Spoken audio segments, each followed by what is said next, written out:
Hi అండి, నేను doctor Ranjith Veeramalla, consultant paediatrician, Sri Venkataramana hospital, Kalwakurthy. ముందుగా అందరికీ అడ్వాన్స్డ్ హ్యాపీ సంక్రాంతి.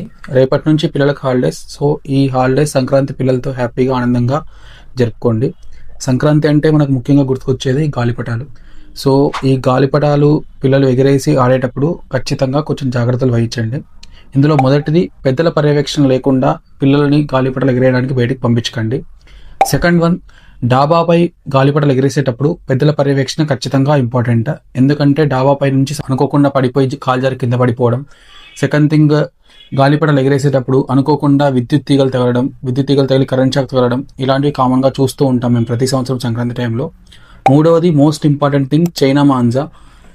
ఈ చైనా మాంజా అనేది ఒక థ్రెడ్ అండి. ఇది తయారు చేసేటప్పుడు కొన్ని రకాల కెమికల్స్, కొన్ని రకాల గాజు ముక్కలు వాడడం జరుగుతుంది. సో ఇది చాలా స్ట్రాంగ్గా ఉంటుంది. ఇది ఎంత స్ట్రాంగ్గా ఉంటుంది అంటే ఇది చాలా ఫాస్ట్గా తగిలినప్పుడు కొన్ని స్ట్రాంగ్ ఆబ్జెక్ట్స్ కూడా కట్ చేస్తుంది ఇది. సో అలాంటిది సున్నితమైన బాడీ పార్ట్ తగిలినప్పుడు అక్కడ మన నైఫ్తో కట్ చేస్తే ఎలా ఉంటుందో అలా కట్టే అవకాశం ఉంటుంది.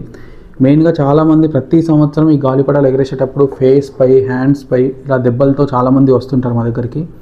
ఇంకొకటి మోస్ట్ ఇంపార్టెంట్ థింగ్ ఏంటంటే, ఈ చైనా మాంజా అనేది మన బాడీలో సెన్సిటివ్ పార్ట్ అయిన నెక్, ఇక్కడ ఈ ఏరియాలో లార్జ్ బ్లడ్ వెజల్స్, మెయిన్గా మెదడుకు సప్లై చేసే బ్లడ్ వెజల్స్ ఇక్కడ నుంచి వెళ్తూ ఉంటాయి. షార్ప్గా సడన్గా ఇక్కడ ఏమైనా తగిలితే మాత్రం సడన్గా నెక్ కట్ అయిపోయి, బ్లడ్ వెజల్స్ కట్ అయిపోయి అత్యవసరమైన ప్రాణాపాయ స్థితి వచ్చే అవకాశం ఉంటుంది. సో ఎట్టి పరిస్థితుల్లో చైనా మాంజా వాడకండి. ప్యూర్ కాటన్ థ్రెడ్ వాడండి. హ్యాపీగా ఈ సంక్రాంతి సెలబ్రేట్ చేసుకోండి. జాగ్రత్తగా ఉండండి. Thank you.